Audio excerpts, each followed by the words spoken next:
우리 옆 사람하고 인사하실까요? 잘 오셨습니다. 환영합니다. 만드신 분, 더 나은 성소와 더 나은 제사를 만드신 분. 계속해서 히브리서를 공부하는 동안에 반복되는 이야기지만 히브리서의 내용은 뛰어나신 예수님, 그 뛰어남이 얼마나 뛰어난지 우리를 능히 구원하기에 충분하신 예수님에 대한 이야기입니다.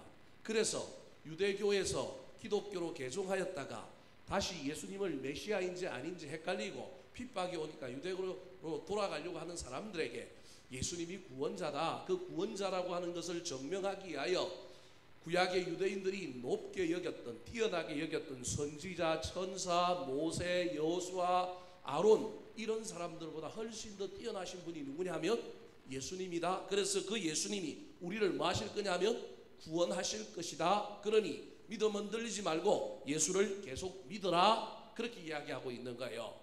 계속해서 6장 이후부터 우리 10장까지 계속되고 있는 그 이야기 속에서 계속 등장하는 이야기가 뭐가 나오냐면 제사와 성막이라고 하는 이야기가 계속 이야기의 밑바닥에 깔려 있습니다. 제사와 성막은 뭐와 관련이 있느냐 하면 구원과 관련이 있는 구약의 유대인들이 가장 중요하게 여기는 것 중에 하나예요. 즉 성막 중심의 생활을 했었고 제사 없이는, 하나님께 제사 드리지 않고는 구원받을 수 없다라고 하는 모세의 율법을 붙들고 산 사람들이었기 때문에 이 제사와 성막이라고 하는, 성소라고 하는 이야기 속에서 예수 그리스도가 어떻게 이 제사보다 더 뛰어나냐, 이 성막보다 더 위대하냐를 알려줘야 되는 거예요. 그래서 6장부터 계속해서 이 두 가지를 밑바닥에 두고 설명을 하고 있습니다. 첫 번째 얘기했던 것이 예수님이 이 모든 제사를 주관하는 대제사장인, 구약에 나오는 대제사장보다 훨씬 뛰어나신 분이다.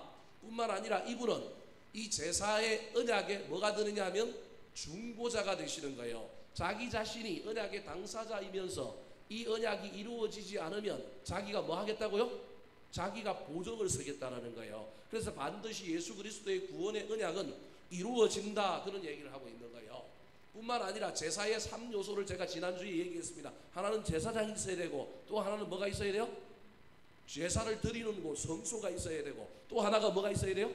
제물이 있어야 되는 거예요. 이 세 가지를 이야기하는 거예요. 그 다음에 하고 싶은 이야기가 뭐냐 하면 제사의 예식이에요. 예식, 제사법. 그래서 오늘 본문에 무엇을 이야기하고 싶은지를 궁극적으로 소개하고 있는 것이 1절에 나타납니다. 자, 1절 말씀 같이 한번 읽어볼까요? 시작. 첫 언약에도 섬기는 예법과 세상에 속한 성소가 있더라. 자, 첫 언약 모세의 율법에도 뭐가 있었다고요? 섬기는 예법, 제사 방법과 뭐가 있어요? 세상에 속한 뭐가 있었다? 성소가 있었다. 그런데 예수님은 이 모세가 율법에서 이야기했던 제사법보다 더 뛰어난 제사법을 만드신 분이고, 이 땅에 만들어졌던 눈으로 보는 성소보다 더 위대한 성소를 만드신 분이 누구다? 예수님이다. 그 얘기를 하려고 1절에 첫 언약에도 섬기는 예법과 세상에 속한 성소가 있더라. 지금 두 번째 언약을 얘기하려고 그러는 거예요. 지금 예수님이 두 번째 언약의 또 주인이란 말이에요. 그래서 언약의 중보자 되시는 분이 누구예요? 예수님이니까 첫 언약에도 제사법이 있었고 성소가 있었다면 우리를 구원하실 언약의 중보자 되시는 둘째 언약의 예수 그리스도도 뭘 만들었냐 하면 새로운 제사법을 만들었고, 새로운 뭘 만들었다고요? 성소를 만드셨다라는 거예요. 자, 그렇다면 이 더 나은 성소와 더 나은 제사를 만드신 예수님의 이 이야기가 오늘을 살아가는 저와 여러분에게 어떤 의미가 있는가? 정말로 주님께서 새롭게 만드신 성소와 그 제사는 어떤 것인가를 한번 살펴보는 가운데 은혜를 누리고자 합니다. 첫 번째, 따라 하시겠습니다. 누구든지 들어갈 수 있는 성소를 만드셨습니다. 누구든지 들어갈 수 있는 성소를 만드셨습니다. 자, 첫 번째 성소, 즉 모세가 출애굽하여 이스라엘 백성들을 이끌고 광야 가는 가운데 모세의 율법에 하여 만들어진 성소는 어떻게 나누어져 있느냐 하면 뜰, 성소, 시성소 나누어져 있어서 각각의 공간에 들어가는 사람들이 다 어떻게 되어 있었다고요? 예, 제한이 되어 있었던 거예요. 뜰에는 이방인들은 들어가요, 못 들어가요? 못 들어가요. 이방인 뜰도 못 들어가. 근데 뜰에는 누가 들어갈 수 있냐면 여인들은 들어갈 수 있어. 그래서 그 뜰은 여인들의 뜰 뭐 이렇게 얘기하는 거예요. 그 다음에 성소에는 남자들은 들어갈 수 있어요. 제사장도 들어갈 수 있어요. 근데 지성소는 제사장도 못 들어가. 누구만 들어가요? 대제사장만 들어가는 거예요. 자, 옛날에 성막이 어떠했는지를 2절과 3절에 설명하고 있습니다. 같이 한번 읽어볼까요? 시작. 예비한 첫 장막이 있고 그 안에 등잔대와 상과 진설병이 있으니 이는 성소라 일컫고 또 둘째 휘장 뒤에 있는 장막을 지성소라 일컫나니. 뜰도 있었지만 크게 히브리서 기자는 뜰은 제외하고 두 가지를 설명하고 있는 거예요. 성소와 그 다음에 뭐라고요? 지성소, 그렇게 얘기하는 거예요. 근데 여러분 저기 보십시오. 2절에 보니까 성소에 뭐가 있다고 이야기하고 있어요? 첫 장막문이 있는데 그 첫 장막을 열고 들어가면 그 안에 첫 번째가 뭐가 있어요? 등잔대. 이건 금등대란 말이에요. 가지가 몇 개가 있어요? 7개. 그래서 계시록에 보면 소아시아 7교회가 나오는 거예요. 교회를 상징하는 등잔대, 교회가 빛을 발해야 되는데 성소는 오로지 무엇으로 빛을 발하느냐 하면 저 등잔대 외에는 빛이 들어오는 게 없어요. 그래서 저 등잔이 죽으면 골치 아파요. 금등대가 있는 거예요. 그 다음에 또 뭐가 있어요? 상과 진설병이 있어요. 이건 다른 게 아니고 같은 거예요. 상 위에 진설병, 떡이 있는 거예요. 두 줄로 6덩이가 차곡차곡 쌓여서 두 줄로 있는 거예요. 이스라엘 12지파를 상징하는 것이며 교회 안에 있는 뭘 상징하느냐 하면 말씀을 상징하는 게 저 떡상이에요. 그래서 금등대, 그 다음에 떡상이 있어요. 근데 저기 뭐가 지금 하나 빠져 있어요. 자, 뭐가 빠져 있는지를 한번 볼까요? 3절에 보니까 둘째 휘장 뒤에는 지성소가 있다, 그렇게 이야기하니까 성소와 지성소로 나누어져 있는데 저건 히브리서 기자가 신약에서 구약의 성소를 해석해서 이야기하는데 원본에 나와 있는, 즉 출애굽기와 저기 민수기, 신명기, 레위기에 나와 있는 성소 안에 있는 내용하고는 뭔가 하나가 빠져 있어요. 뭐가 빠져 있는지 다음 그림을 한번 볼까요? 자, 저게 성막입니다. 성막이 저렇게 길게 되어 있는데 저 뜰에는 뭐가 있느냐 하면 두 개가 있어요. 여러분 2, 3, 1 이걸 이렇게 기억해야 됩니다. 1, 3, 2 이걸 기억해야 돼요. 뜰에는 두 가지가 있는데 뭐가 있어요? 번제단, 또 하나가 뭐가 있어요? 물두멍 또는 바다라고 해요. 손을 씻는 거, 재물을 잡았으니 번제단에서 재물을 떴어요. 각을 뜨고 그랬으니 피가 흐르고 뭐가 묻었으니까 손을 어떻게 해야 돼요? 씻어야죠. 그래서 뜰에는 두 가지가 있는 거예요. 그 두 가지를 행하고 난 다음에 그 다음에 어디로 들어가요? 예배하러 성소로 들어가는 거예요. 성소에는 3, 2, 3, 1이란 말이에요. 성소에는 뭐가 있어요? 자, 세 개가 있는데 제일 위에 있는 네모에는 아무런 표시를 안 해놨어요. 제가 여러분에게 퀴즈를 내려고 안 해놓은 거예요. 저 제일 위에 아무런 것 쓰지 않는 데가 뭘까요? 저게 떡상이란 말이에요. 떡상. 그 다음에 아래쪽에는 네모도 없지만 글만 있어요. 뭐가 있어요? 금등대. 이해되셨죠? 그 다음에 저 둘째 휘장을 열고 지성소로 들어가기 직전 앞에 뭐가 있어요? 분향단 또는 다르게 얘기하면 뭐 번제단, 그렇게 저 바깥에 나와 있는 게 번제단이니까 분향단, 향을 피우는 분향단이 있는 거예요. 저게 출애굽기에는 분명히, 레위기에는 분명히 나와 있는 성소의 세 가지 물건인데 오늘 예수 그리스도가 십자가에 못 박혀 돌아가시고 난 다음에 예수를 믿는 유대인이 기록하기를, 예수 믿는 유대인이 구약의 성소를 기록할 때 하나를 빠뜨려 버리고 얘기를 하는 거예요. 뭘 빠뜨렸어요? 그러면 분향단을 빠뜨려 버렸어요. 분향단. 여러분 다음 그림을 한번 보여주시겠어요?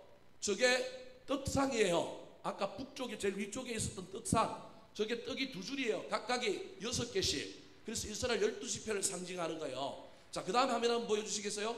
저게 여러분 오른쪽에 보이는 것이 금등대예요. 등을 몇 개 켜는 거예요? 7개. 근데 아까 빠뜨렸다고 하는 것이 바로 저 분향단인데, 두 번째 있는 그림이 분향단인데 그 분향단 위에는 뭐가 있느냐 하면 금향로가 있어요. 향을 피우는 금향로가 있는 거예요. 향을 피우면 향이 떨어져서 제가 떨어진 것을 대비하여 저 네모난 저 케이스가 받아주는 거예요. 그러니까 저건 단이긴 단이지만 그 단의 핵심은 뭐냐 하면 금향로가 핵심이에요. 근데 이걸 히브리서를 쓰고 있는 기자가 빠뜨리고 있어요. 왜 빠뜨렸을까? 의도적인 빠뜨림일까?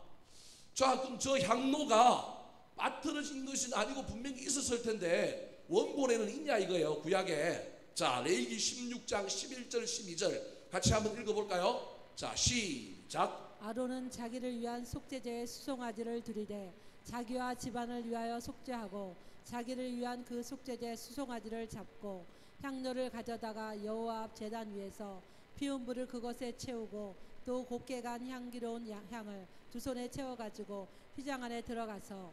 자, 여러분 보십시오. 성소 안에 세 가지가 있다 그랬는데 떡상과 그 다음에 금등대가 있었어요. 이건 성소 안에 들어오는 모든 사람을 위하여 존재하는 거예요. 근데 유일하게 분향단은 누구만을 위하여 존재해요? 대제사장 한 사람. 어디에 들어가기 전에? 지성소로 들어가기 전에 필요한 유일한 한 사람만을 위하여 성소에 존재하는 것이 분향단인 거예요. 근데 지금 히브리서 기사가 그 분향단을 의도적으로 누락을 시키고 있어요. 왜냐? 예수 그리스도로 말미암아 휘장이 위에서부터 아래로 떨어져서 더 이상 번제단이 거기 있을 필요가 없다라고 보는 거예요. 이게 무슨 말인지 이해가 안 되는 사람들은 조금 이따 제가 설명을 할게요. 원래 구약의 성막에는 구약의 제도에 의하면 반드시 세 개가 있어야 돼요. 그래서 분향단에서 금향료에 향을 피워가지고 제사장이 들어가요. 1년에 한 번 7월 10일 날 대속죄일에. 그래서 제사장이 뭘 들고 가냐면 두 개를 들고 가는 거예요. 하나는 피를 들고 가요. 조금 이따 제가 설명하겠지만 자기를 속죄할 피를 들고 들어가고 이스라엘 전 백성들을 속죄할 피를 들고 가요. 또 하나는 뭘 들고 가요? 금향로를 들고 가는 거예요. 그럼 왜 이 금향로를 들고 가느냐? 지금 히브리서 기자는 구약에는 향로가 성소에 있었는데 지금 이 성소가 어디로 갔다고 지금 얘기하고 있는 거예요? 지성소 안으로 들어갔다, 경계가 무너졌다, 예수 그리스도로 말미암아 이 주장을 지금 하는 거예요. 금향로를 왜 가지고 들어갈까요? 구약에 지금 신약적인 이야기를 하기 전에 먼저 여러분 거기는 지성소는 누구를 만나는데요? 하나님을 만나는데요. 하나님을 만나는데 날씨가 개창하얗고 황사도 없고 미세먼지도 없고 날씨가 너무 밝으면 하나님이 임재하면 제사장이 어떻게 돼? 죽어요, 여러분. 그래서 금향로가 갖고 있는 여러 가지 용도가 있지만 그 중에 하나가 뭘 치는 거예요? 연막을 치는 거라니까. 죄 때문에 죽을 수도 있지만 금향로를 들고 들어가서 연기를 뿌옇게 피워가지고 하나님의 임재 속에서 누가 살아남는 거예요? 희미하게 하나님의 존재를 경험함으로 말미암아 직접 몸으로 죽을 수밖에 없는 이 인생을 희미하게 만드는 거예요. 이게 구약의 금항로의 목적이에요. 이해되셨습니까? 근데 신약에 오면 이 금항로를 그런 용도로 이야기하지 않습니다. 계시록에 보면 오늘 새벽기도도 분명히 나왔지만 계시록 5장에도 나오지만 계시록 8장에 보면 이 금향로를 뭐라고 얘기하고 있냐면 성도들의 뭐라고요? 기도라고 얘기해요. 자, 계시록 8장 3절 4절 말씀 시작. 또 다른 천사가 와서 제단 곁에 서서 금향료를 가지고 많은 양을 받았으나 이는 모든 성도의 기도와 향하여 보자 금제단에 드리고자 함이라. 향연이 성도의 기도와 함께 천사의 손으로부터 하나님 앞으로 올라가는지라. 자, 히브리서와 신약에 오면 이 금향로를 재해석을 하는 거예요. 구약의 금향로는 이 제사장이 들고 들어가서 지성소에서 하나님의 임재에 자기를 보호하고 자기의 거룩성을 나타내는 그 향으로서의 역할만 하는 거예요. 근데 신약에 와서는 이 금향로를 뭐라고 얘기하고 있느냐 하면 우리 그리스도인들의 뭐라고요? 기도라는 거예요. 자, 이 기도와 금향로가 성소에 있다가 지성소에 들어가는 건 무슨 차이냐는 거예요. 예수 그리스도가 대제사장이 되어서 우리를 위하여 자기 몸을 십자가에 못 박아 죽음으로 말미암아 성소의 휘장이 떨어짐으로 말미암아 그동안 죄는 그 지성소에 들어가서 하나님께 올려지는 유일한 기도는 누구 기도 하나밖에 안 올라가요? 대제사장 기도 하나밖에 안 올라가는데 이제는 우리가 직접 주님 앞에 뭐 할 수 있어요? 하나님께 기도할 수 있다라고 하는 중요한 의미를 이렇게 표현하고 있는 거예요. 그래서 성소에 있어야 될 금향로를 위치를 받고 어디에 있다고 오늘 본문에 기록하고 있느냐면 지성소에 있다고 기록하고 있는 거예요. 이게 히브리서 기자가 이미 성소의 휘장이 무너졌다, 대제사장 예수 그리스도가 이 역할을 했다, 옛날 성소는 지성소에 아무나 못 들어가고 한 명밖에 못 들어가지만 이제 주님이 만드신 성소는 누구나 뭐 한다? 들어갈 수 있다. 성소만 들어가는 것이 아니라 어디도 들어갈 수 있다? 지성소도 들어갈 수 있다. 구원의 문이 모든 사람에게 열렸다라고 하는 것을 보여주기 위하여 일부러 분향단을, 금향로를 성소에 놓지 않고 어디에 놓고 있느냐 하면 지성소에 놓고 있어요. 그게 4절이란 말이에요. 4절. 4절 한번 읽어볼까요? 자, 오늘 본문 4절입니다. 시작. 자, 4절 앞에 하면 시작. 금향로와 사면을 금으로 싼 언약궤가 있고 그 안에 만나를 담은 금항아리와 아론의 쌍난 지팡이와 언약의 돌판들이 있고. 원래 지성소에는 뭐만 있어야 돼요? 언약궤만 있어야 된다니까요. 근데 그 언약궤만 있어야 될 곳에 뭐가 지금 들어가 있는 거예요? 금향로가 그 안에 들어가 있는 것을 통하여 하나님이 예수 그리스도가 만든 성소는 한계가 있고 제한이 있고 사람을 가려 뽑는 것이 아니라 믿기만 하면 모든 사람들이 들어갈 수 있는 곳이다라고 하는 것을 보여주기 위하여 성소에 있던 금향로를 어디로 옮긴 거예요? 지성소로 옮겨놓고 있는 것입니다. 그래서 그걸 오늘 본문에서는 또 다르게 뭐라고 표현하고 있냐면 11절에 대제사장 되신 우리 예수님께서는 새로운 성소를 만들었다라는 거예요. 자, 11절, 12절 같이 한번 읽어볼까요? 11절, 12절입니다. 시작. 그리스도께서는 장래 좋은 일의 대제사장을 오사 손으로 짓지 아니한 것 곧 이 창조에 속하지 아니한 더 크고 온전한 장막으로 말미암아 염소와 송아지의 피로 하지 아니하고 오직 자기의 피로 언약한 속죄를 단번에 성소에 들어가셨느니라. 이제는 지성소와 성소의 구분이 없이 전부 통으로 뭐가 됐어요? 성소가 됐고 누구든지 들어갈 수 있게 만든 거예요. 이 땅에 있는 것이 아니라 손으로 지은 것이 아니라 저 천상에 있는 구원과 관련되어 있는 성소, 하늘나라 성소뿐만 아니라 이 땅에 구원을 얻을 수 있는 저와 여러분의 마음의 교회, 보이는 교회, 부름받은 교회 안에 들어간 모든 사람들이 들어갈 수 있는 그 놀라운 성소를 우리 주님께서 만드셨다는 거예요. 구약에는 아무나 못 들어갔는데 이제는 다 들어갈 수 있는 구원의 길을 열었다. 그래서 예수님께서 마태복음 27장에 돌아가실 때 제가 아까도 설명했던 것처럼 뭐가 찢어져요?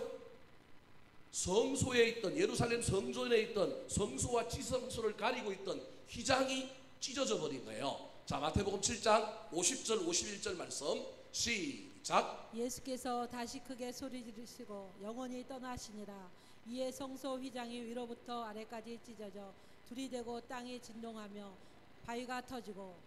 여러분, 성전이 꽤 높아요. 사다리 그 당시에 사다리도 없었는데 찢으려면 어디서부터 찢어야 돼요? 아래에서부터 위로 찢어야 되는데 어디서 찢어졌다고요? 위에서 아래로 찢어졌어요. 여러분들이 잘 모르는데 옛날에 교회 요 뒤에, 그죠? 요 뒤에 대부분 뭐 있어요?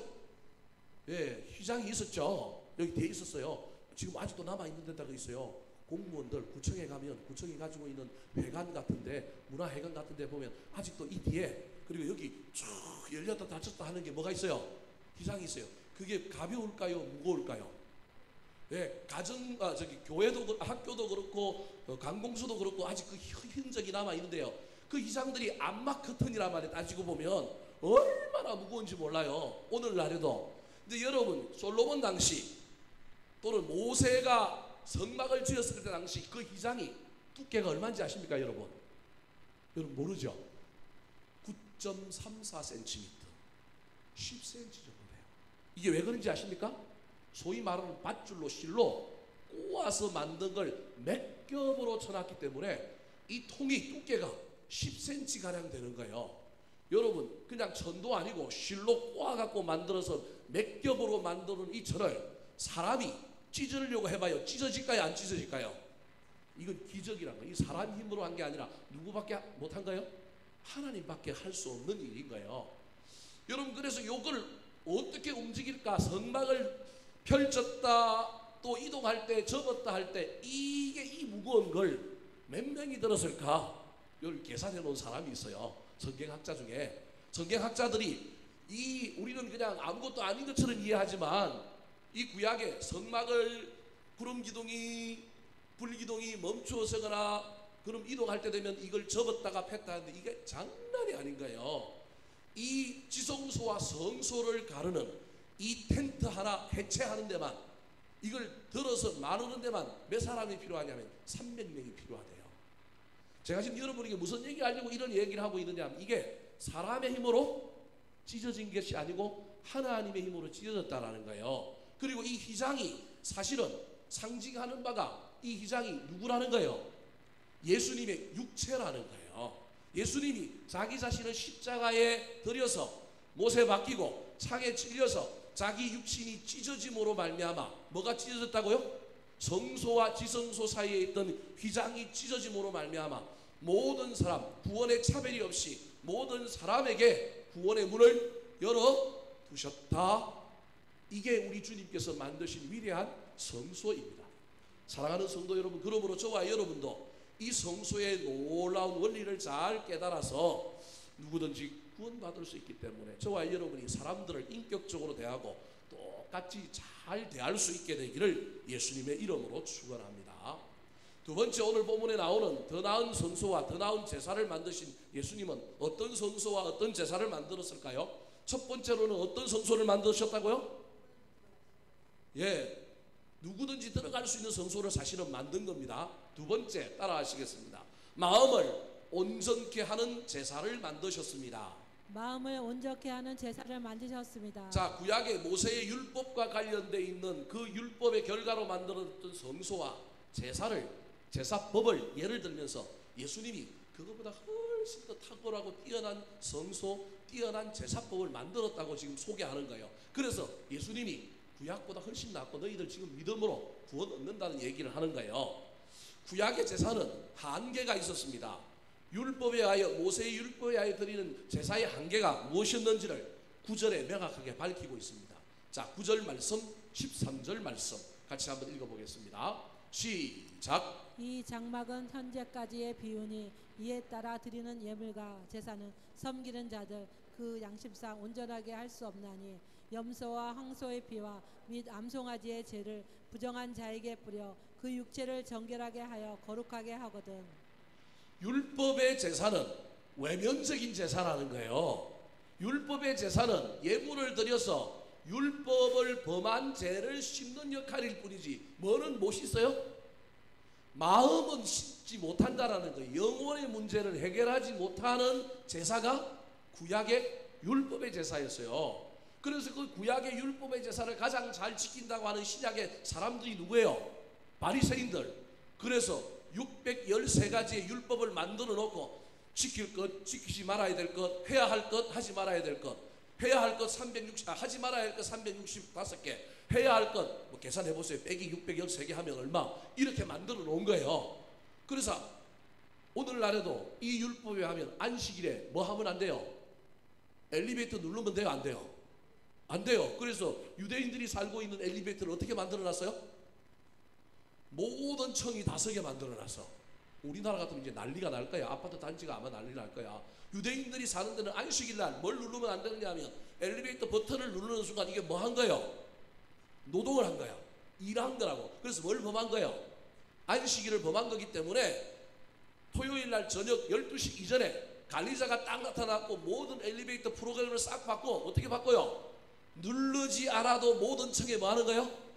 서는 거예요. 그래서 유대인들은 딱 엘리베이터에 가 있으면 그냥 문이 열려요. 타요. 그런데 층마다 20층에서부터 우리 아파트 기준으로 하면 층마다 서서 내려오는 거예요. 20층에 서 있는 사람은 완전히 환장하고 미치는 거죠. 이게 율법인 거예요. 율법은 내면에 무엇을 했느냐 안 했느냐의 문제가 아니라 외면적으로 어떻게 내가 죄를 범했으면 이걸 어떻게 씻을 것이냐, 의식적인 것이 아니라 예식적인 것에 훨씬 더 방점이 찍혀 있는 거예요. 그래서 앞에 하면 다시 한번 보여주시겠어요? 13절에 보면 13절에 보십시오. 염소와 황소의 피와 및 암송아지의 죄를 부정한 자에게 뿌려 그의 육체를 정결하게 하여 뭐하게 한다고요? 거룩하게 해요. 저기 육체는 정결하게 하고 육체는 거룩하게 만들어요. 근데 뭐는 못해요? 마음은 못하는 거예요. 여러분, 마음은 구약에도 마음은 했을 텐데, 그런데 주안점이 어디에 있었다고요? 육신의 문제, 율법적인 문제, 겉으로 드러난 행위의 문제에만 초점을 맞추는 제사였다라는 거예요. 근데 우리 예수님은 그런 제사가 아니라 마음과 영혼의 문제까지 해결하는 뭘 만드셨다고요? 제사를 만들었다라는 거예요. 그래서 마태복음에 가면 예수님이 뭐라고 얘기해요? 형제에게 분노하는 자는 뭐 하는 사람이라고요? 살인한 사람이에요. 여자가 지나가는 걸 보고 와 이쁘다 하고 마음속에 음욕을 품는 순간에 마음속에 이상하게 눈도 안 들어갔어. 그냥 눈을 이렇게 하고 있다가 그냥 마음으로만 살짝 봤는데 그것도 뭐 한 거라고요? 음란이다. 예수님은 철저하게 겉으로 드러난 행위뿐만 아니라 어디까지 살피라고요? 마음까지 살피라는 거예요. 그래서 예배에 가장 중요한 것이 우리가 주의를 지켰느냐, 헌금을 하느냐, 내가 안 졸고 있느냐도 중요하지만 여러분 율법이 필요하다, 불필요하다, 필요 없다라고 얘기하는 것이 아니라 율법이 건드리지 못한 부분을 신약에 완성한 것이 예배라는 거예요. 그래서 뭘 드려야 돼요? 마음을 드려야 된다니까. 중심을 드려야 된다니까. 마음과 함께 그걸 드려야 되는데 구약의 제사는 마음은 안 드린 거예요. 뭐만 드렸냐면 율법과 관련된 행위의 문제를 해결하는 제사, 그냥 씹는 제사, 그것도 어디만 씻어요? 겉만 씻는 제사를 드린 거예요. 그 제사의 한계가 명확하게 나타나는 구절이 몇 절이냐면 4절입니다. 자, 4절 말씀 같이 한번 읽어볼까요? 4절 나와라. 시작. 금향료와 사면을 금으로 싼 언약궤가 있고 그 안에 만나를 담은 금 항아리와 아론의 쌍난 지팡이와 언약의 돌판들이 있고. 여러분 아까 이야기했잖아요. 지성소와 성소 사이에 있는 휘장이 무너지고 성소에 있던 금향로가 어디로 들어갔다고요? 지성소로 들어갔어요. 그래서 이제 지성소의 가치가 떨어진 거예요. 그럼 지성소의 가치가 떨어졌다는 말은 지성소 안에 있는 가치를 부정하는 거예요. 쉽게 이야기하면 그게 중요하지 않다고 여기는 거예요. 근데 이 중요하지 않다고 여기는 걸 구약의 백성들은 엄청 중요하게 여겼단 말이에요. 그럼 지성소 안에 뭐가 있었다는 거예요? 언약궤가 있었어요. 언약궤. 근데 그 언약궤 안에 3개가 있어요. 뭐가 있어요? 첫 번째가 만나, 두 번째가 뭐 있어요? 아론의 쌍난 지팡이. 그 다음에 뭐가 있어요? 언약의 2 돌판이 있어요. 자, 그 다음 화면 한번 보여주시겠어요? 자, 저게 저렇게 되어 있는 거예요, 여러분. 저 밑에 지금 바깥으로 나와 있지만 안에 저 함 안에 노란색 함 안에 저게 다 들어가 있는 거예요. 근데 여러분 우리가 착각해야 돼요. 저 그림도 잘못됐는 게 착각하고 있는 것이 뭐냐 하면 십계명을 이야기하는데 십계명을 2 돌이라고 하지 않고 2 돌들 그렇게 얘기해요. 십계명 2 돌판이니까 우리는 어떻게 생각하느냐 하면 오른쪽에 1계명부터 5계명, 왼쪽에 1계명부터 몇 계명? 5계명, 6계명부터 몇 계명? 10계명 그렇게 기록해놨다고 착각을 해요. 저기도 보니까 그런 식으로 그림을 그려놨어요. 근데 여러분 저 십계명 2 돌판은 이쪽도 1계명부터 10계명, 이쪽도 1계명부터 몇 계명? 10계명이 2 돌판인 거예요. 여러분 왜 그럴까요? 오늘날의 이 계약의 원리가 오늘날에도 우리 사이에 그대로 있어요. 계약서 몇 장 써요? 2장 쓴다니까요, 여러분. 저게 계약서란 말이에요. 하나님과 인간 사이에 최초의 계약서라니까요. 그래서 십계명 2 돌판이라고 할 때 한 판에 5개, 한 판에 5개 이렇게 생각하면 이상하게 생각하는 거예요. 저게 아니라 십계명 2 돌판은 여기도 하나, 여기도 완벽하게 십계명 다 여기도 하나 기록되어 있는 거예요. 저게 저 안에 들어있는 거예요. 저 안에 들어있고 그 위에 자 천사가 날개를 펴고 있는 서랍이 날개를 펴고 그걸 다 이렇게 은혜를 내리는 것처럼 이렇게 덮고 있는 거예요. 그래서 저 덮고 있는 천사가 날개를 펴서 저걸 보호하고 있는 하나님의 보호 아래에 있다라고 하는 표시를 하고 있는 저 부분을 뭐라고 얘기하느냐 하면 속죄소 그렇게 얘기합니다. 또 다르게는 뭐라고 얘기하냐 하면 시은자, 베풀 시자에 은혜 은자, 은혜 은자를 써서 은혜를 베푸는 보좌라는 거예요. 저기에 제사장이 한쪽에는 금향로 들고 한쪽에는 피를 들고 가서 저 날개 밑에다가 뭘 붓는 거예요? 피를 부어서 속죄하는 거예요, 여러분. 여러분 그런데 저와 여러분이 잘 생각해야 돼요. 피를 부어서 속죄하는데 그 밑에 뭐가 있어요? 그 밑에 저 3개가 있다니까요. 그럼 뭘 속죄하는 거예요, 사실은? 저 3개를 속죄하는 거예요. 우리가 지금 모르고 있는 것 중에 하나가 성경을 몇십 년 배우면서도 모르고 있는 것 중에 하나가 저 법궤 안에 3개가 있으니 저 3개가 아주 좋은 거라고 배웠는데 좋은 게 아니에요. 저 3개가 좋은 게 아니고 뭐 해야 될 대상이라고요? 속죄받아야 할 대상이라니까요. 우리는 저 3개를 하나님께서 기적으로 베풀어 주신 하나님이 놀라운 우리에게 뭘 주신 것이라고 보고 있느냐 하면 은혜라고 보고 있는데 하나님은 저건 은혜가 아니라 인간에게 있어서 가장 문제가 되는 죄, 반드시 사해져야 될 죄의 대표예요. 이런 얘기 처음 들어보죠. 그죠? 제가 이단인 것 같죠? 저 위에 뭘 붓는다고요? 피를 붓는다니까요. 저 위에 피를 붓기 때문에 그 밑에 있는 것이 뭘 받아야 돼요? 속죄를 받아야 돼요. 근데 구약의 백성들이 그 원리를 모르고 그냥 오늘날 우리도 마찬가지로 그냥 야 만나 하나님이 주신 거야, 와 기적이야, 은혜야, 이스라엘 백성들에게 십계명 두 돌판 은혜를 주셨어, 그죠? 아론의 쌍난지팡이 죽었는데 나무에서 싹이 나서 우와 은혜야. 아니에요. 저건 죄의 대표예요.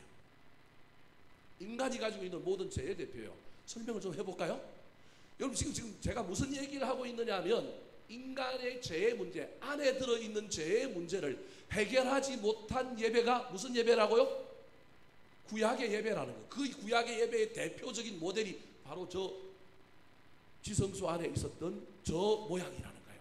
쇠가 빠지게 짐승의 피를 부어서 속죄하려고 애를 썼는데 저 안에 있는 것들이 해결이 됐다 안 됐다? 안 됐다. 뭐만 씻었다? 금만 씻었다. 그래서 예수 그리스도는 아니야, 그 안에 있는 것을 뭐 해야 돼? 씻어야 돼. 그 예배를 만들었다라는 거예요. 자, 그럼 우리가 알고 있는 만나, 아론의 쌍난지팡이, 십계명 돌판이 이건 은혜인데 왜 목사님이 이상하게 이단처럼 저게 우리 인간의 가장 추악한 죄를 대표하는 세계라고 얘기하고 반드시 씻어야 될 우리 내면의 죄라고 이야기하느냐? 설명을 해볼게요. 여러분, 이스라엘 백성들이 출애굽하여 광야를 가는 동안에 뭐가 먹고 싶어요? 고기도 고기지만 막 만나를 막 주잖아요. 만나를 처음에 줬는데 만나 갖고 이게 성이 안 차 갖고 고기 먹고 싶어서 뭐 달라 그래요? 메추라기를 달라 그러는 거예요. 예? 이게 무슨 말이냐면 저와 여러분이 주님 앞에 나가서 하나님 내가 이것만 주시면, 이것만 받으면 내가 주를 위하여 살겠습니다. 근데 그거 받았는데 그 다음에 어떻게 할까요? 주를 위하여 살까요? 안 살까요? 만나를 먹던 이스라엘 백성들이 노동도 하지 않고 이게 진짜 만나가 진짜 귀한 건데 정말로 아무것도 하지 않아도 주신 하나님의 놀라운 은혜인데 그 은혜를 받고도 인간의 입에서 뭐가 터져나와요? 원망과 불평이 터져나오고 뭘 달라 그래요? 고기 달라 그래요. 자, 여러분들이 안 믿는데 이 만나가 은혜가 아니고 시험거리였다는 걸 안 믿으니까 오늘 저기는 안 나오지만 우리 성경을 갖고 한번 찾아봅시다. 성경을 갖고 출애굽기 14장. 자, 출애굽기 14장. 출애굽기 15장인 것 같은데요. 저도 헷갈리네요. 자, 제가 먼저 한번 찾아보겠습니다. 출애굽기 14장 아니면 15장인데 일단 한번 찾아보세요. 자, 출애굽기 16장. 출애굽기 16장입니다. 16장 4절. 여러분, 만나가 은혜로 준 게 아니에요, 여러분. 만나가 은혜로 준 게 아니고요. 만나 메추라기가 은혜로 준 게 아니라니까요. 자, 16장 4절 같이 한번 읽어볼까요? 16장 4절 같이 읽겠습니다. 시작. 그때 여호와께서 모세에게 이르시되 보라 내가 너희를 위하여 하늘에서 양식을 비같이 내리리니 백성이 나가서 일용할 것을 날마다 거둘 것이라. 이같이 하여 그들이 내 율법을 준행하나 아니하나 내가 시험하리라. 여기서 제일 중요한 단어가 뭐라고요? 시험한다. 내가 너희들한테 이거 달라 그랬으니까 줘볼 테니까 이거 받고도 율법 지키는지, 이거 받고도 나를 잘 섬기는지 안 섬기는지 뭐 해보겠다고요? 시험의 대상으로 준 게 뭐라고요? 만나라니까요, 여러분. 그러면 만나를 받아 먹고 메추라기 안 달라 그랬는데 메추라기 달라고 그래요. 이게 우리 인간의 재성이라고요. 하나님 내가 복 받으면, 내가 하나님 잘 되면 하나님 잘 섬기겠습니다. 그래서 그래 너 나 잘 섬기는지 한번 보자 해갖고 줬어. 근데 그걸 받았는데 잘 섬기기는 그냥 또 뭐라고 얘기해요? 더 주세요. 다른 것 주세요. 이게 우리 인간의 마음속에 있는 재성이라고요. 그래서 하나님이 그 다음에 메추라기를 주는데 어떻게 줘요? 성경이 뭐라고 표현하냐면 이빨 사이에 뭐가 낄 정도로 줘요? 고기가 낄 정도로 줘요. 그리고 난 다음에 실컷 먹이고 어떻게 해요? 불을 내려 그 사람들을 다 죽입니다. 그래서 뭐라고 얘기해요? 탐욕의 무덤이라고 하는 그 놀라운 이야기를 하는 거예요. 여러분, 그 만나를 지금 어디에 뒀느냐 하면 이 법궤 안에 둔 거예요. 은혜의 상징으로 둔 게 아니라 죄악의 상징으로 뒀다니까요, 여러분. 우리는 이게 은혜라고 생각하고 있는데 은혜가 아니고요. 우리 인간 가장 깊은 곳에 있는 죄악, 반드시 해결해야 될 죄악의 가장 대표로 지금 뭘 주고 있느냐 하면 만나를 딱 보면서 야 이거 속해야 돼. 이게 하나님의 은혜로 변해야 돼. 그 얘기를 하고 있는 거예요, 여러분. 여러분, 성경에서 저와 여러분 잘해야 합니다. 이게 언약 안에 이게 있는 이유가 그거라니까요. 속죄받아야 될 것이 아니면 왜 거기 있겠어요? 속죄받아야 될 것이기 때문에 거기 있는 거예요. 두 번째가 뭐라고요? 아론의 뭐라고요? 쌍난이야 지팡이. 여러분 이건 인간의 마음속에 있는 거역의 죄에 대한 이야기인 거예요. 대적에 대한 이야기. 고라 자손이 대적하잖아요. 저와 여러분에게 이 반역, 거적, 그냥 비판, 원망, 무조건 그냥 싸워서 이기려고 하는 이 마음이 있다니까요. 여러분 그래서 인간에게 있는 가장 싸워서 남을 죽이고 싶어하는 이 마음이 표현된 게 두 가지가 있는데 하나가 뭐냐면 전쟁이요, 하나가 뭐냐면 투견입니다. 투견. 무슨 얘기하는지 잘 모르겠죠. 사람이 가장 악랄한 게 투견이에요. 투견. 개를 훈련시켜가지고 그 개가 자기가 죽는 줄도 모르고 다른 개를 칵 물어갖고 나요 안 나요? 안 나서 죽이는 거예요. 이게 인간이 가장 우리 속에 있는 이 죄된 본성을 놀이와 도박과 막 이익이라고 하는 관점으로 만들어낸 게 그거요. 전쟁하고 싶어서 해요? 아닙니다. 전쟁 뒤에는 반드시 이익의 논리가 있는 거예요. 이 인간이 이익 때문에 전쟁에서 사람 죽이는 거예요. 사실은. 자, 각설하고 이 아론의 쌍난 지팡이가 은혜의 이야기가 아니라 모세의 건의, 아론의 건의를 인정하고 높이려고 하는 이야기도 있지만 그 이면에는 뭐가 있느냐 하면 인간의 본성 중에 뭐가 있어요? 거역하고 대적하고 이 질서를 어지럽히려고 하는 인간의 이 본성이 있는 거예요. 이게 어디서부터 있냐? 우리 마음 깊은 속에부터 있다라고 하는 것을 하나님이 알고 이거 뭐 해야 돼요? 해결해야 돼. 이거 속죄해야 돼. 그래서 이거 어디다 둔 거라고요? 언약궤 밑에 둔 거예요. 그래서 제사장이 거기 들어가서 뭘 부어요? 대속의 피, 보혈의 피를 부어서 그걸 속죄하려고 하는 거예요. 근데 그게 돼요? 안 돼요? 안 됐다는 게 결론이에요. 구약의 제사가 이 문제에 해결을 못했다는 거예요. 세 번째가 뭐가 들어가 있어요? 십계명 두 돌판. 여러분 이거 뭐예요? 계약서잖아요. 아까 계약서대로 했다는 거예요? 안 했다라는 거예요? 안 했다라는 거예요. 그래서 여러분 문제가 일어날 때 뭔가 이루어지지 않을 때 뭐 꺼내들어요? 여러분 그래 그거 꺼내들라고 거기 있는 거예요. 여러분 하나님의 말씀이 좋은 것이라고 거기 들어있는 게 아니고 이게 거기 들어있는 이유가 봐라 이게 들어있는 이유가 바로 그거라니까요. 그래서 이게 은혜의 상징이 아닌 겁니다. 여러분 이미 그건 하나님이 어디에 새기라 그러냐? 마음에 새기라 그랬단 말이에요. 십계명은 마음에 새기는 거예요. 외워서 전수하는 거예요. 그거 놔둬야 될 이유가 전혀 없다니까요. 그거 놔두면 그거 나중에 어떻게 할까요? 우상되지. 우상되는 것들 그걸 뭐하러 그게 둘라 그래요. 그게 하나님의 말씀대로 살겠습니다. 근데 십계명의 가장 핵심이 뭔 줄 알아요? 십계명의 가장 핵심은 그냥 우상 숭배 안 하는 거예요. 누구 섬기는 거예요? 하나님 섬기는, 나 섬기지 않고 우상 다른 신 섬기지 않고 누구 섬기는 거예요? 근데 이게 된다 안 된다? 안 된다. 그걸 보여주고 있는 증거로서 바로 이 언약궤 밑에 이 세 가지가 들어가 있는 겁니다. 지금 제가 무슨 얘기를 하려고 하냐면 구약의 제사는 이 속 안에 있는 가장 깊은 곳에 있는 우리가 진짜 해결해야 될 문제를 해결을 못한 거예요. 그걸 해결 못했기 때문에 무슨 문제가 생겼냐면 구원의 문제가 완성되지 못한 겁니다. 그래서 그 모든 문제를 해결하기 위하여 누가 이 땅에 오셨다? 예수님께서 오셨다. 그래서 그 예수님은 이 모든 문제를 해결하시는 분이라는 겁니다. 사랑하는 성도 여러분, 저와 여러분도 신앙생활하면서 겉으로 드러난 것만 해결하지 말고 우리 입에서 나오는 것만 보지 말고 우리 마음속을 잘 살피십시오. 우리 내면 깊은 곳에 있는 것을 잘 살펴서 우리가 하나님 앞에 예배하며 나아갈 때 사람에게 보이려고 하는 것이 아니라 내 중심을 가지고 내 마음을 가지고 더 나은 예배를 드리는 마음을 온전케 하고 하나님을 기쁘시게 하는 예배를 드리는 저와 여러분 되시기를 예수님의 이름으로 축원합니다. 마지막으로 더 나은 성소와 더 나은 제사를 만드신 예수님은 어떤 분이실까요? 따라하시겠습니다. 분명한 목적을 위해 만드셨습니다. 분명한 목적을 위해 만드셨습니다. 자, 구약에도 예법이 있었고 성소가 있었어요. 제사가 있었고 성막이 있었습니다. 그런데 예수님이 다시 오셔서 더 위대한 성소도 만드시고 더 나은 제사법도 만드셨어요. 그러면 이걸 만드신 이유가 무엇일까요? 이유는 두 가지입니다. 두 가지.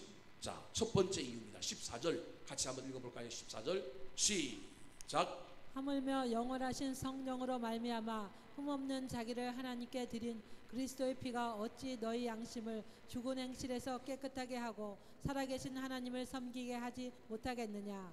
여러분 문장이 길면 문장이 길면, 이건 반드시 아셔야 합니다. 문장이 길면 핵심은 어디에 있다고요? 앞에? 뒤에 있어요. 뒤에. 저 보십시오. 하물며부터 시작하고 문장이 다 끊어지지 않고 길게 갔어요. 지금 무슨 얘기를 하냐면 예수님이 더 나은 성소를 만들고 더 나은 제사법을 만든 이유를 뭐 하게 하려고요? 하나님을 뭐 하게 하려고요? 섬기게 하려고. 그 하나님을 섬기는 모범을 보이신 분이 상반절에 누구라고요? 예수님이라는 거예요. 그럼 예수님이 하나님을 어떻게 섬겼는지를 살펴보면 오늘날 저와 여러분이 더 나은 성소에서 더 나은 제사, 즉 더 나은 예배를 어떻게 드려야 되는지를 알 수 있는 거예요. 예배를 성막을 만드신 이유는 누굴 섬기게 하려고요? 하나님 섬기게 하려고 만든 거예요. 그럼 하나님 어떻게 섬겨야 될까요? 저기 보십시오. 아니요, 넘기면 안 되고 하물며 영원하신 성령으로 말미암아 흠없는 자기를 하나님께 드린 그리스도의 피. 저기 세 가지가 있어요. 첫 번째가 뭐가 있어요? 성령. 두 번째가 뭐예요? 자기를 드려. 그 다음에 뭘 또 드려? 피. 이게 예배의 중요한 세 가지 요소라는 거예요. 예수님이 드린 예배의 모범이 있는데 첫 번째는 뭐로요? 성령으로. 두 번째는 뭐라고요? 자기를 드리는 거예요. 나를 드리는 거예요.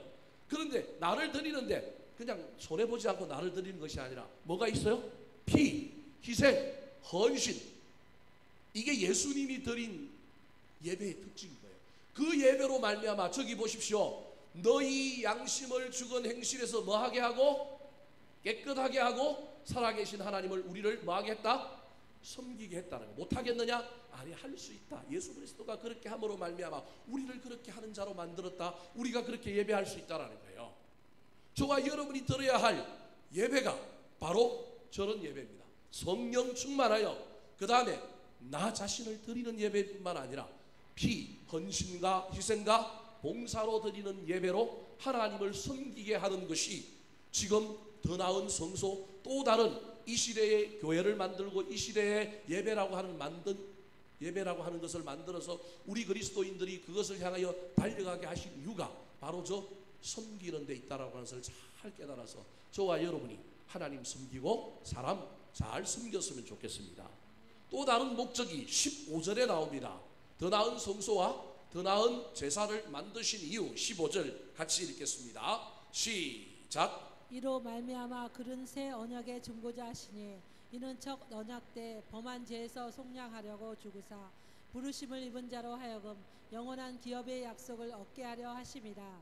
자, 저 문장도 길지요. 아까 제가 뭐라 그랬어요? 문장이 길면 핵심이 어디에 있다고요? 뒤에 있어요. 여러분, 이런 제사를 만들고 예수 그리스도가 이 땅에 오셔서 율법을 폐하고 율법에 문제가 있는 것을 부분적으로 보완하고 이렇게 하신 이유가 뭐냐? 예수가 왜 십자가에 못 박혀 돌아가셔서 새로운 제사 제도를 만들고 새로운 교회를 만들었느냐? 그 이유가 뭐라고요? 영원한 기업의 약속을 뭐하게 하려고? 얻게 하려고. 그럼 영원한 기업의 약속을 한마디로 고치면, 한 단어로 고치면 무슨 단어예요? 구원, 천국, 구원. 이게 그거란 말이에요. 또 다르게 얘기하면 언약. 너희들 구원 받는다. 야, 로마가 핍박해도 유대교인들이 너희들 막 유대교에서 개종했다고 막 핍박해도 걱정하지 마. 너희들 분명히 뭐해? 구원받아. 너희들이 분명히 천국 가. 너희들이 분명히 영생 얻어. 그 이유가 뭐라고요? 이로 말미암아 그는 새 언약의 뭐라고요? 중보. 야, 옛날에 그 속죄소 밑에 시온자 밑에 십계명 두 돌판 옛날 언약이 있었지. 그거 해결 안 됐지. 그런데 이번에는 새 언약은 예수 그리스도가 그거 반드시 뭐해? 중보자로 보정해 주실 거야. 그러니 너희들이 믿어. 그러면서 보십시오. 첫 언약 때에 범한 죄에서 속량하려고 예수 그리스도가 뭐 했어요? 죽어서 부르심을 입은 자로 하여금 영원한 기업이 되게 하시려고. 거꾸로 올라가면 15절 상반절에 그는 새 언약의 뭐가 되셨다? 중보자가 되셨다. 자기도 드리고 자기가 또 뭐도 돼요? 보정인도 되고. 그래서 이 백성들을 구원하려고 하는 놀라운 의도를 갖고 계신 분이 누구냐 하면 예수님입니다. 그러니 유대인들아, 핍박이 있고 신앙적인 혼란이 있다 할지라도 멈추지 말고 가던 길 계속 가라 이야기하고 있는 것입니다. 사랑하는 성도 여러분, 요약하면 우리 예수님께서 이 땅에 오셔서 우리를 구원하시기 위하여 십자가 지시고 새로운 교회를 만드시고 새로운 예배 제도를 만드셨던 이유는 저와 여러분이 하나님 섬기고 사람 섬기게 하게 만들려고 그러는 거예요. 근데 하나님 섬기고 사람 섬기는 그 놀라운 것이 무엇이 있느냐면 우리가 장차 뭐 받을 존재라고요? 구원받을 존재라는 거예요. 우리가 하나님 언약 가운데서 영생을 누릴 존재라고 하는 그 놀라운 소망과 희망 때문에 우리가 여전히 고난이 있고 문제가 해결되지 아니하여도 누굴 섬길 수 있어요?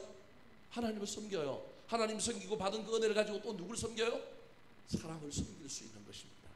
이게 우리 주님께서 만든 예배 제도의 목적이라고 하는 사실을 잘 깨달아서 저와 여러분이 더 나은 성소인 천국 구원받는다는 확신 잊어버리지 말고 더 나은 제사인 금만 씻는 것이 아니라 우리의 속마음까지도 우리의 중심까지도 잘 살펴서 하나님께 나아갈 뿐만 아니라 그 놀라운 두 가지 은혜를 가지고 난 구원받는다, 그 구원에서 흔들림 없는 확신 가지고 하나님 섬기며 사람 섬기며 살아가는 저와 여러분 되시기를 예수님의 이름으로 축원합니다.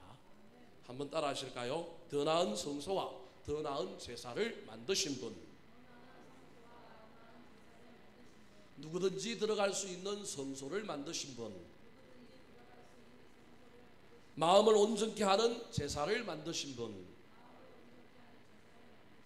분명한 목적을 소유하신 분. 기도하겠습니다.